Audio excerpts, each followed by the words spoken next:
여러분 중에서 혹시 귀신 무서워하시는 분 계세요? 귀신. 저는 어렸을 때 이 귀신 정말 무서워했어요. 그래서 밤길 걸을 때면 늘 큰 소리로 노래를 부르면서 거의 뛰어다니다시피 했어요. 또 집에 혼자 있을 때는요, 혼자서 화장실을 못 갔습니다. 정말 엄청나게 용기를 내서 화장실에 어떻게 들어가면 문을 닫지를 못했습니다. 그리고 뭐 친구들이 이렇게 재미있게 귀신 이야기를 할 때면 저는 귀를 꼭 막고 안 들으려고 발버둥을 쳤습니다. 귀신 이야기를 들으면 저는요, 그게 이야기가 아니라 이렇게 머릿속에서 그림으로 자꾸 그려져서 그래서 그냥 정말 오금이 저렸어요. 지금 생각을 해보면 제가 왜 그렇게 그 귀신이라는 것을 무서워했을지 지금 이해도 안 가지만은, 그때는 정말 제가 세상에서 제일 무서워한 게 뭐냐라고 말하면 죽음보다도 더 무서워하는 게 귀신이었던 것 같습니다. 그래도 참 다행스러운 거는요, 다른 친구들은 뭐 자다가 가위에 눌렸다, 뭐 자기가 귀신을 봤다, 이런저런 경험담을 많이 가지고 있는데 저는 그 착각으로라도 귀신을 본 적이 없어요.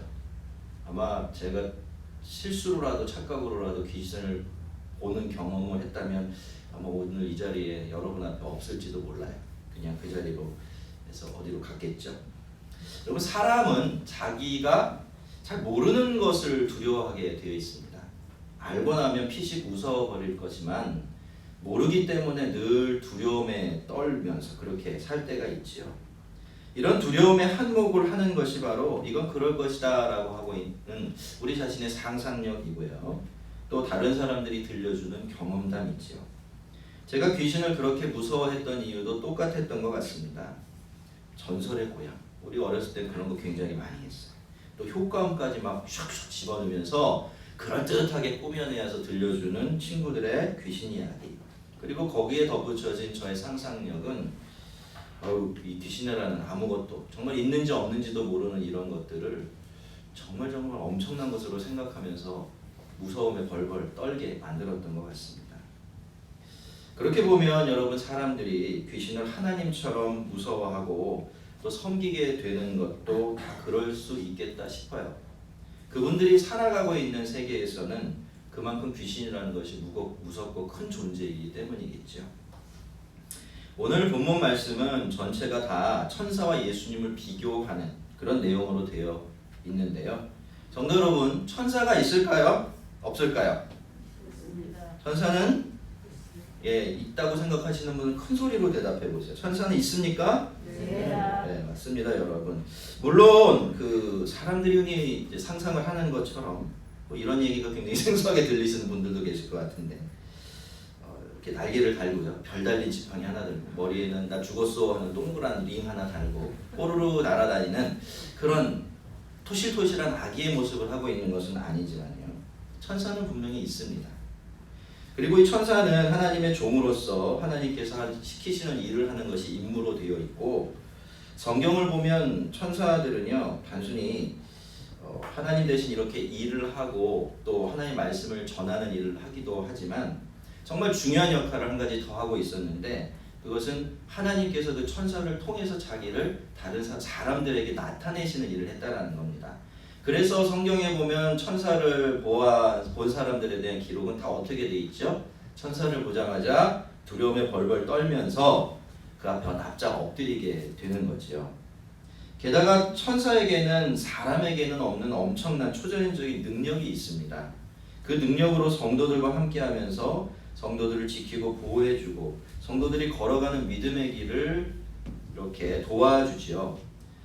그리고 이것은 우리가 잘 생각하지 못하고 있는 부분이기도 한데, 천사들 중에는요, 하나님을 대신해서 한 지역의 영적인 통치자 노릇을 하는 그런 천사들도 있어요. 마치 왕이 임명한 사또나 고을 원님처럼 말이죠.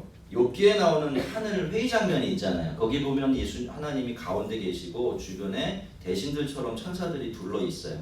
바로 그 모습이, 거기 자리에 참여한 천사들이 바로 그런 천사들입니다.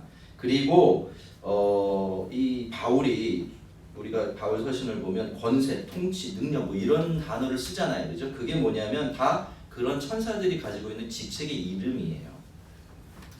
아침부터 무슨 이상한 이야기를 하고 있냐 이렇게 생각되시는 분들도 있겠지만요. 여러분 이게 바로 성경이 말하고 있는 천사들에 대한 내용이고요. 히브리서가 쓰여질 당시에 그 세계에 살던 사람들, 특별히 예수를 믿는 사람들이 믿고 있었던 천사들에 대해서 믿고 있었던 내용들이기도 합니다. 여러분 우리는 그저 천사가 있다고 하니까 뭐 있겠지 이렇게 천사의 존재를 믿는 정도에 머물지요. 감각과 추론으로 이렇게 증명되는 것만이 있다라고 믿어지는 이 과학 만능 시대에 살아가는 우리들로서는 천사를 믿는다, 천사가 있다고 나는 확신한다라고 말하는 일 자체를 썩 내켜하지 않습니다. 하지만 여러분 성경 시대의 사람들은 그렇지가 않았습니다. 그들에게 있어서 천사와 같은 이 영적인 존재들은요, 내 옆에 있는 사람보다 실제로는 나 자신보다도 훨씬 더 묵직한 존재감을 가지고 있었고, 실제로 이 세상을 좌우하는 것은 보이는 세상이나 보이는 사람들이 아니라 이런 영적인 존재들이다 라고 그렇게 믿고 있었어요. 제가 이렇게 말씀을 드리면 아유 참 그때 사람들은 순진하고 바보 같았구나, 어리석었구나 뭐 이렇게 생각하실 수도 있겠지만요, 사실 여러분 그렇지가 않아요. 영적인 세계와 영적인 존재들을 믿는 사람들은 물질적인 세계와 물질적인 존재들만을 믿고 살아가는 사람들보다 실은 더 크고 본질적인 세계에서 살아가는 사람들이에요. 그리고 그렇게 보이지 않는 것들에 더 큰 가치와 의미를 두고서 살아가는 사람들입니다. 오늘날도 마찬가지입니다. 오늘도 영적인 세계를 믿으면서 거기 관심을 두고 거기에 중심을 두고 살아가는 사람들은 똑같은 의미의 세계에서 살아가고 있다고 할 수가 있습니다.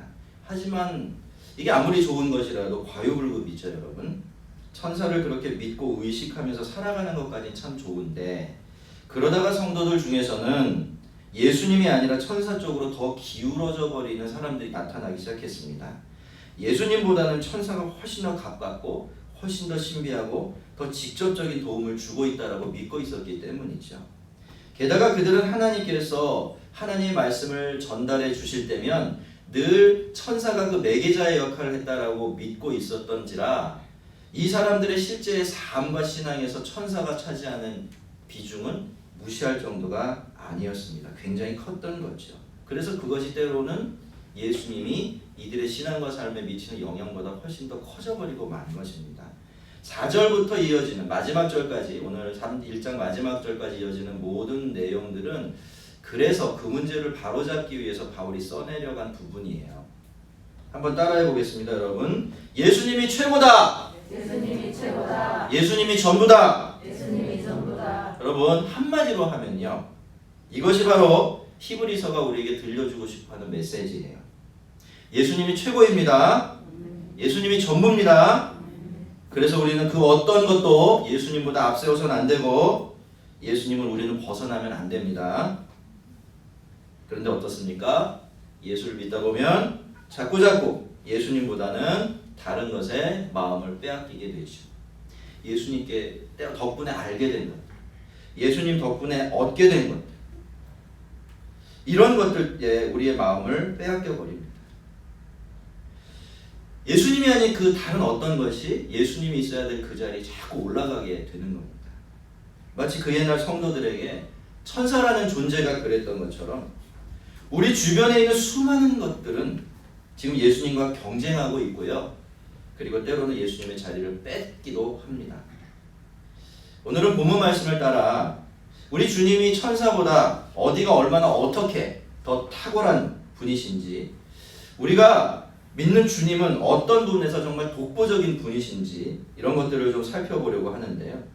혹시 우리가 예수님보다도 더 의지하고 예수님보다도 더 무서워하고 예수님보다도 더 가치 있게 생각하는 그런 것들이 있다면 그것을 이 천사의 자리에다 가져다 놓으시고서 내가 왜 그런 것들이 아니라 하나님만, 예수님만을 믿고 의지해야 되는지, 그리고 내가 예수를 믿고 있다라는 것은 얼마나 대단한 일인지, 그런 것들을 한번 묵상하시면서 오늘 말씀을 같이 경청해 주시면 좋겠습니다.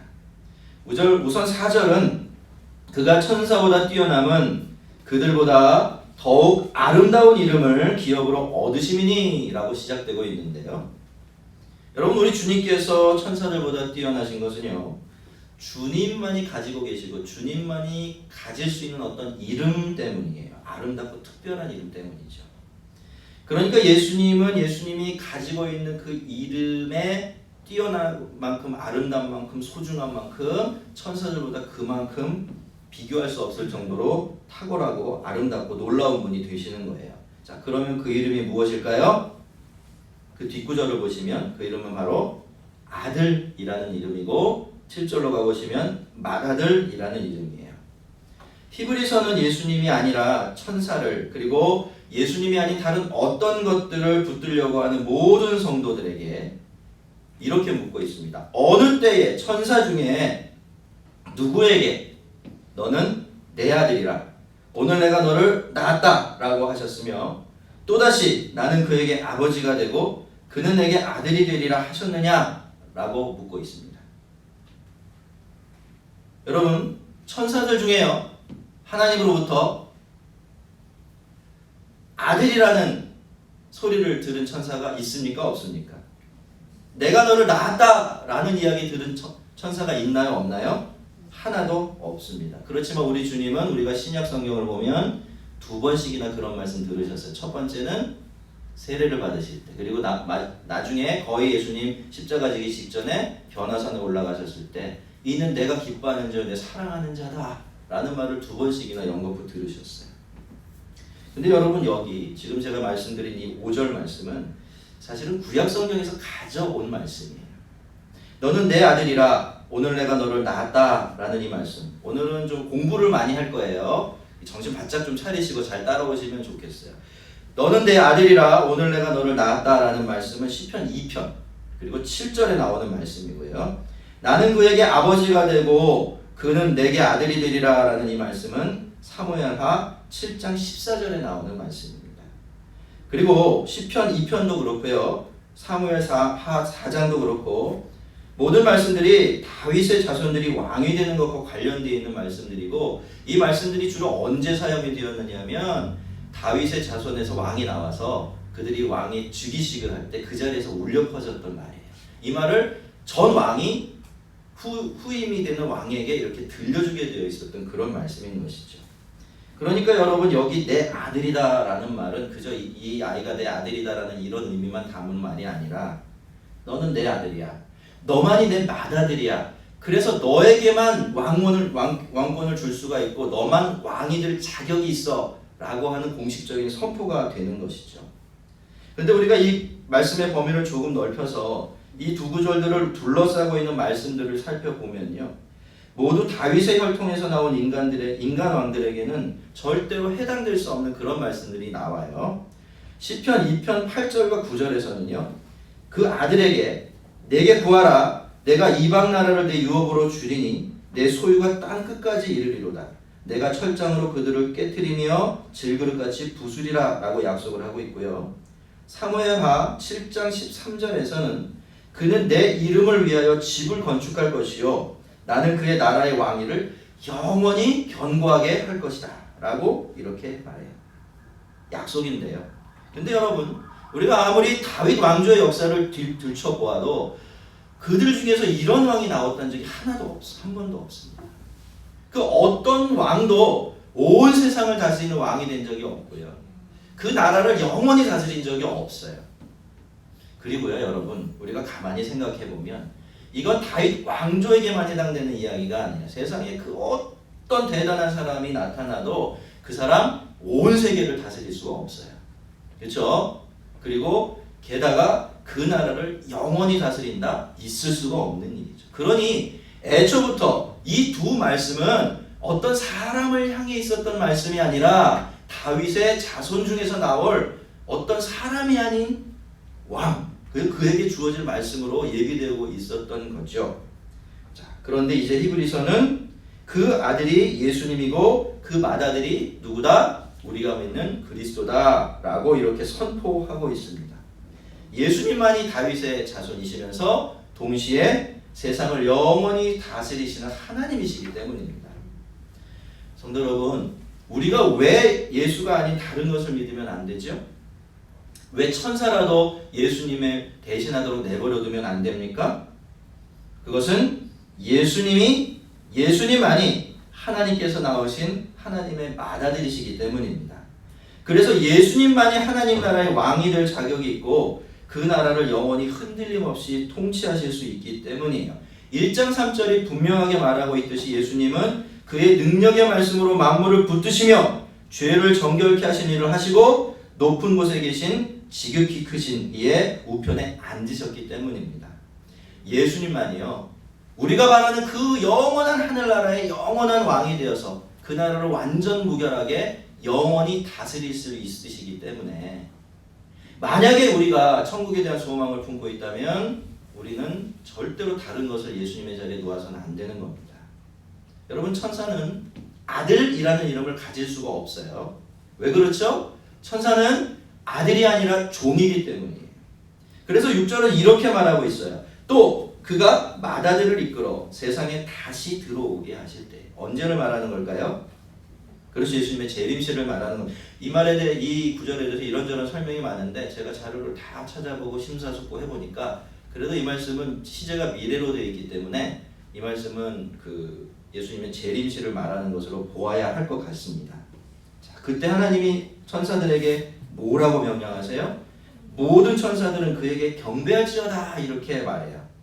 자, 이 말씀은요, 히브리서 기자가 헬라어 구약 성경인 70인역 성경에 신명기 32장 43절에서 가져온 말씀인데 제가 이 출처를 말씀드리는 거는 이 구절이 한글 성경에서는 빠져 있어요. 원래 저기 사무엘 하러 가보시면 그렇죠? 그 7절로 가보시면 그게 원래 없습니다. 자, 여러분, 그 천사들은 아들이 아니죠. 누굽니까? 종이에요. 그래서 천사들은 왕이 될 수가 없어요. 예수님께서 부리시는 종들이죠. 그러니 아들이 돌아올 때 천사들은 어떻게 해야만 합니까? 절해야 돼요. 경배해야 되죠. 머리가 땅에 닿도록 납작 엎드려서 왕을 높여야 합니다. 그 천사가 아무리 대단하더라도 말입니다. 7절을 보면 히브리서는 이번에는 시편 104편 4절 인용하면서 천사들과 예수님을 그의 천사들을 바람으로 그의 사역자들을 불꽃으로 삼으시니라 라고 이렇게 설명하고 있는데요. 여러분, 바람, 불꽃 엄청난 힘을 가지고 있는 자연적인 존재들입니다. 모든 것을 날려버리고 모든 것을 사라지게 만드는 힘이 있죠. 요 근래 미국에서 일어났던 그 거대한 산불을 한번 떠올려 보시고요. 때마다 시마다 불어닥쳐서 뭐 한 줄을 완전히 박살낼 정도로 부러지기는 미국의 토네이도를 한번 생각해 보십시오. 그 불의 힘이라는 게, 그 바람의 힘이라는 게요, 우리나라는 요만한 태풍 하나만 와서 그렇지 어마어마한 거예요. 정말. 근데 여러분, 그 옛날에 그러한 자연적인 엄청난 세력에 대항할 아무런 대항 수단을 가지고 있었던 고대인들에게 이 바람과 불이라는 것은 얼마나 두려운 존재였을까요? 정말 벌벌 떨 수밖에 없었겠죠. 하지만 여러분, 그런 불의 역할을 하고 바람의 역할을 하는 천사도 예수님께는 그저 부리시는 종에 불과합니다. 왕이신 예수님께서 힘을 부여해 주시고 왕이신 예수님께서 일을 시키지 않으면 아무것도 할 수 없는 존재가 바로 천사들이라는 겁니다. 왕하고 종, 경배를 받는 대상과 그 대상을 반드시 경배해야 될 존재들. 여러분, 이 둘 사이에는 얼마나 엄청난 차이가 있습니까? 이것만 보아도 천사들과 예수님 사이에는 정말 절대로 좁힐 수 없는 간격이 있다는 것을 알 수가 있어요. 천사들이 아무리 대단하다고 해도 말이에요. 아니, 천사들이 대단하면 대단할수록 그것 때문에 누가 더 대단해지죠? 예수님은 더 대단해질 수밖에 없어요. 왜? 그 천사들은 종이고 예수님은 그 종을 부리시는 주인이요 왕이시기 때문이죠. 근데 여러분, 천사들과 예수님 사이에는 이런 차이만 있는 건 아닙니다. 10절로 가보시면 히브리서는 다시 한번 예수님께서 이 세상을 창조하셨다는 이야기를 들려주고 있는데요. 이번에는 좀 강조점이 좀 달라요.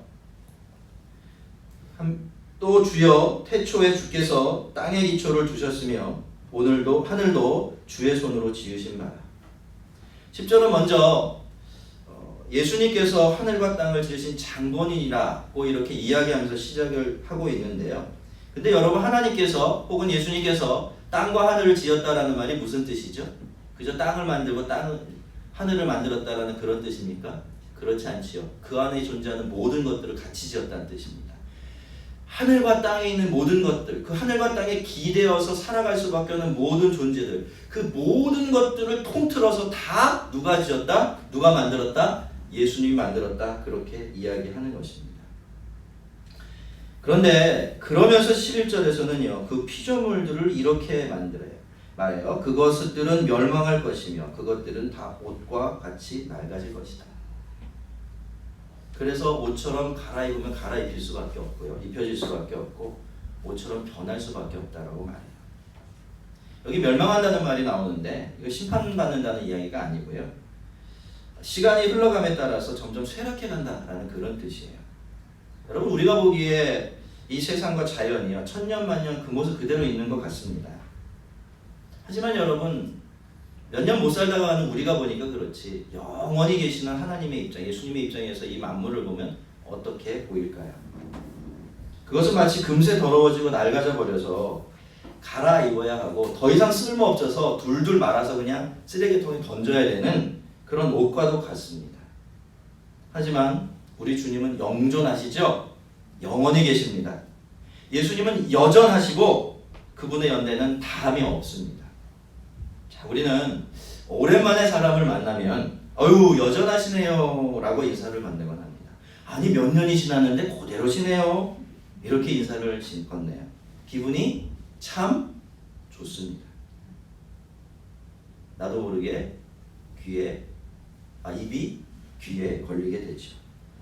하지만 여러분 숨겨진 진실은 그게 아니죠. 우리들은 물론이고 이 세상에 여전한 것, 변하지 않는 것 하나라도 있겠습니까? 그런 건 없습니다. 우리는 누구나 예전의 내가 아닌 거예요. 아무리 우리가 그걸 원해도 우리는 예전의 우리일 수가 없습니다. 여러분 그거 아십니까? 우리의 몸을 이루고 있는 세포들은 다 수명이 있대요. 근데 계산을 해보면 우리의 몸의 몸 중에서 최고로 오래 수명을 가지고 있는 세포가 간세포인데 한 1년 정도 된대요. 우리 뇌세포하고 안구세포 그리고 뼈 이 세포는 이제 좀 수명이 엄청나게 긴데 요 세 가지 정도를 제외하면 그러니까 우리 몸은 1년마다 거의 새 것으로 바뀌는 셈이에요. 여러분 제가 아직도 1년 전에 장유진으로 보이십니까? 최소한 저의 90% 넘는 부분은 1년에 제가 아니에요. 1년 전에 제가 아니에요. 우리가 그걸 잘 못 느껴서 그렇지 겉모습이 별로 안 변하니까 못 느껴서 그렇지 누구도 그 어떤 것도 이 세상에 여상한 것은 없어요. 그 연대가 무궁한 것도 있을 수가 없는 거죠. 모든 피조물이 다 똑같은 것입니다. 하늘과 땅 그리고 그 안의 모든 것들은 옷처럼 낡아지게 되어 있습니다. 그러면 천사들은 어떨까요? 천사들은 좀 다를까요? 천사들도 똑같습니다. 천사도 예수님께서 만드신 피조물이기 때문이에요. 그래서 천사들도 변해요. 아니 목사님 천사가 왜 변하지요? 증거가 있어요. 성경이 악마를 어떻게 설명하죠? 사탄을 어떻게 설명해요? 타락한 천사라고 얘기해요. 변질되죠? 변질이 됩니다. 육신을 가지고 있지 않아서 겉모습이 바뀌거나 죽음을 경험하는 것은 아니지만 그들도 영적으로 그죠? 그 내면적으로는 이렇게 변질되고 변하는 존재들인 겁니다. 그래서 그것이 아무리 대단하고 탁월하다고 하더라도 여러분 이 영원한 것들하고요 영원하지 않은 것 사이에는 절대로 좁힐 수 없는 어마어마한 간격이 존재합니다. 여러분 영원한 것만 한결같아요. 영원한 것만 변하거나 변질되지 않습니다. 그래서 만약에 우리가 영원한 하늘나라에서 영원히 살기를 원한다면요 우리는 반드시 영원한 것에 의지해야만 하는 거죠. 영원하지 않은 것은 우리를 영원히 붙들어주지 못하고 영원하지 않은 것에는 영원히 기대어 살아갈 수가 없기 때문이에요. 그런데 어떻습니까 여러분? 예수님 한 분만이 영원하시죠. 그러니 우리는 어떻게 해야 될까요? 영혼을 꿈꾸면서 영원한 나라에서 영원히 살기를 바라는 우리 성도들은 무엇을 붙들고 무엇을 의지해야만 할까요? 예수님밖에 없는 겁니다. 그분만을 의지해야 되는 거죠. 그래야 지금 여기서 살아가는 우리의 이 낡아진 옷 같은 인생도 비로소 영원한 의미와 가치를 가질 수 있게 되어지고요. 그 덕분에 우리도 영원한 나라에서 영원히 살아갈 수 있게 되는 것입니다. 이제 오늘 본문의 마지막 부분을 좀 살펴볼게요. 13절에서 이브리서 기자는 시편 110편 1절을 인용하면서 우리에게 다시 한번 묻습니다. 어느 때에 천사 중 누구에게 내가 네 원수로 네 발등상 되게 하기까지 너는 내 우편에 앉아있으라 하셨느냐라고요. 5절과 굉장히 닮아있는 이 질문은요, 사실 이 속에 지금까지 모든 이야기들의 마침표가 될 수 있을 정도의 엄청난 이야기를 담고 있어요. 그렇지만 우리가 이 말씀을 좀 제대로 이해하려면 이 시편이 기록될 당시에 풍습 하나를 좀 알고 있어야 합니다. 여러분, 이 시편이 쓰여지던 시대의 전쟁은요, 나라와 나라의 전쟁이기도 했지만 그 이전에 누구와 누구의 전쟁이었을까요? 왕과 왕 사이의 전쟁이었어요. 그래서 전쟁을 하다가 왕이 죽지 않고 왕이 잡히지 않으면 전쟁은 끝난 게 아니에요. 그러나 아무리 많은 군대가 남아있어도 왕이 잡히거나 왕이 죽으면 그 전쟁은 끝나버립니다. 그만큼 왕이 차지하는 위치가 엄청나게 중요했던 것인데요. 그렇기 때문에 전쟁을 딱 왕이 잡혀서 끝나고 나면 꼭 그 전쟁이 나의 승리로 끝났다라는 것을 보여주기 위해서 승리한 나라의 왕이 하는 행동이 하나가 있었어요. 그게 뭐냐면 그 진 나라의 왕을 꿇어 엎드리고 그 위에 발을 올려놓는 거예요. 그게 바로 오늘 본문에 나오는 발등상 삼는다라는 말의 의미인 것이죠. 이것이 우리가 시편 110편 1편의 배경으로 보아야 될 그런 풍습입니다. 자, 근데 이 말씀이 쓰여질 때는 상황이 어떻습니까? 아직 전쟁이 끝나기 전이죠. 그 전쟁 중에요. 아니면 전쟁이 시작되기 전일 수도 있는데 부왕이요, 이제 곧 왕이 될 자기 아들에게 그 아들을 오른쪽에 앉혀놓고 이렇게 말하죠. 아들아, 내가 너의 적들을 너의 발등상이 되게 할 때까지 너는 여기 앉아있으라 라고 말합니다.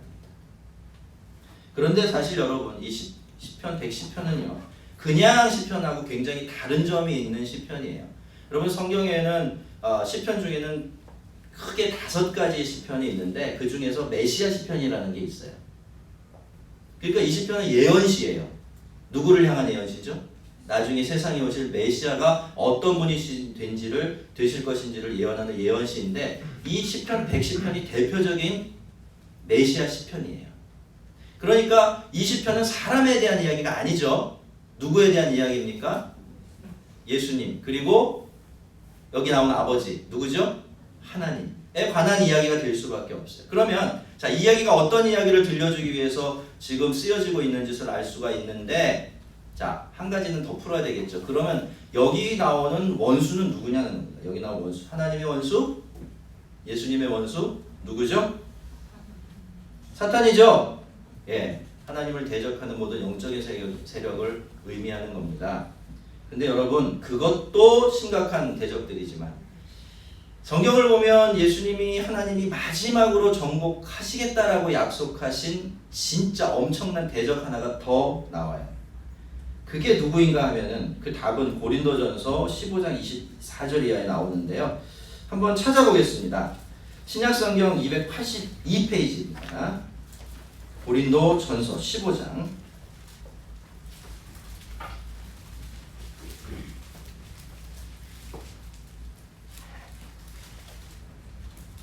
15장 24절부터 26절까지.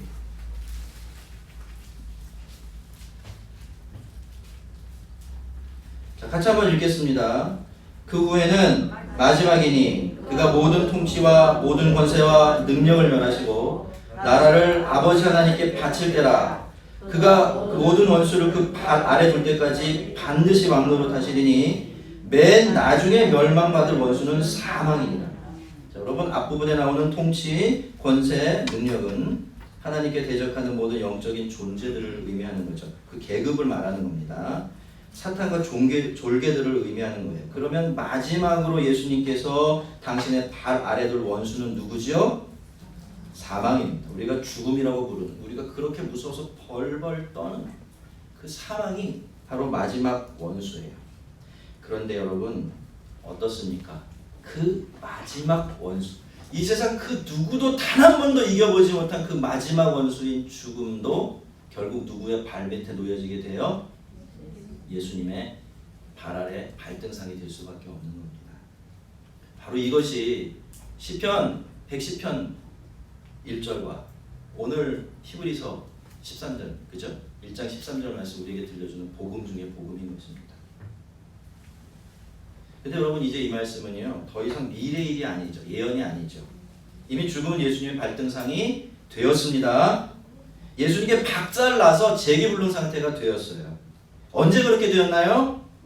예수님께서 부활하실 때 그렇게 됐습니다. 그때 예수님은 죽음을 깨트려 버리셨어요. 아예. 그래서 바울은 죽음이라는 그 엄청난 폭권 앞에서 당당하게 뭐라고 외칩니까? 사망아 너의 승리가 어디 있느냐? 사망아 내게 쏘는 것이 어디 있느냐? 그렇게 외칠 수 있었던 거죠. 물론 요한계시록이 이야기하고 있는 것처럼 사망이 이 세상에서 어떤 모양으로건 완전히 사라지게 되는 때는 예수님이 다시 오실 때입니다. 그때까지 이 세상에는 육체의 죽음은 남아 있을 수밖에 없어요. 하지만 여러분 적어도 예수를 믿는 사람들에게 그 육체적인 죽음은 절대로 끝이 아닙니다. 그 죽음은 영원한 세계로 들어가는 문이고요. 우리가 그토록 바라고 바라던 그 천상에서의 가장 영광스럽고 아름답고 흠결없는 그 삶이 시작되는 시작점이기도 한 겁니다. 여러분 여기에 우리가 왜 예수님만을 믿고 예수님만을 붙들고 의지하고 살아가야 하는가는 성경이 가르쳐주는 가장 중요한 이유가 있는 것이죠. 예수님만이 죽음을 이기셨기 때문입니다. 예수님만이 죽음을 이기고 부활하셨기 때문이에요. 여러분 죽음을 이긴 존재가 스스로 죽음을 이긴 존재가 스스로 죽음을 깨트려버린 적이 없는 존재가 있다면 그 존재는 절대로 죽음의 문제는 해결해 줄 수가 없어요. 그리고요 여러분 우리는 사는 게 문제라고 생각하지만 진짜 문제는 죽음이에요. 죽음의 문제가 해결되지 않으면 우리의 인생은 어떻게 끝나죠? 이 세상은 어떻게 끝날까요? 죽음으로 끝나버려요. 그러니까 이런 인생이 되는 거예요. 이런 세상이 되는 거죠. 살아있을 때도 죽음 두려워하면 살아요. 마지막에는 그 죽음으로 완전히 끝장나버리는 인생이 되고 세상이 되는 겁니다.